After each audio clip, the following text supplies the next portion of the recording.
Panibagong linggo na naman ang nagsimula at para mas maging ready, mapatrabaho man yan o pasok sa eskwela, alamin natin kung ano ang magiging lagay, kung magiging maganda ang lagay ng panahon sa mga susunod na araw. Ihahatid yan, ipag-asa weather specialist Benny Estareja. Magandang araw. Para sa lagay ng ating panahon, wala po tayong monitor na low pressure area or bagyo sa loob at paligid ng Philippine Area of Responsibility. Andyan pa rin ang shear line o yung linya kung saan nagtatagpo ang mainit na hangin galing Pacific Ocean at malamig na northeast monsoon.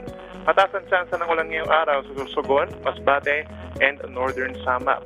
Habang meron din mga minsan malalakas na ulan over the rest of Bicol region, rest of Visayas, Romblon, Palawan at Dinagat Islands.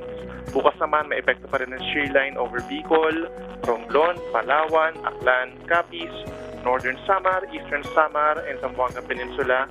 Habang sa Wednesday naman, meron pa rin pong epekto ng shear line sa Palawan, Catanduanes, Albay, Sorsogon, Masbate, and Northern Samar.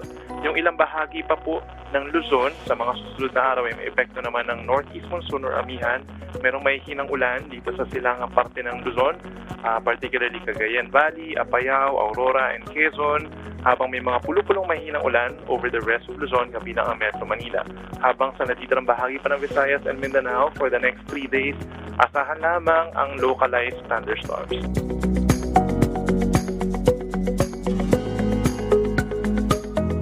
Meron pa rin tayong mataas na alon dito sa may hilagang baybayin ng Luzon at sa silangang baybayin po ng Luzon and Visayas. Hanggang 4.5 meters ang taas ng mga alon, maaaring pagbawalan ang maliliit na sasakyang pandagat. Narito naman po ang lagay ng ating mga dams.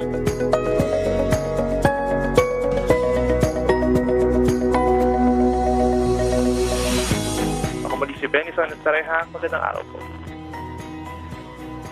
Maraming salamat Pag-asa Weather Specialist Benny Estareja. At paalala muli sa ating mga kababayan para maging ligtas sa lahat ng pagkakataon mula sa epekto ng pabago-bagong panahon, ugaliing tumutok dito lang sa PTV Info Weather.